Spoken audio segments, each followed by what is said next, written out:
شادی سے پہلے جن لوگوں کی غیر محرموں سے دوستی کی عادت ہوگی، رمضان کی اس رات میں وہ نوجوان سن لیں، ان کی شادی شدہ زندگی یقیناً ناکام ہونے والی ہے۔ زندگی بھر رو گے تم۔ شادی شدہ خوشگوار زندگی صرف اسی لڑکے اور لڑکی کی گزرتی ہے جو بالکل پاک دامن رہتے۔ یہ اصول ہے۔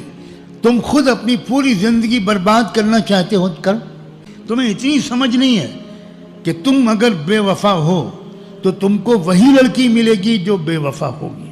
الخبیثات للخبیثین والخبیثون للخبیثات والطیبات للطیبین والطیبون للطیبات۔ تم تو 10 جگہ منہ مار چکے ہو اور چاہتے ہو کہ تم کو امہات المومنین جیسی پاک دامن عورت ملے۔ کیا نانسنس ہے یہ۔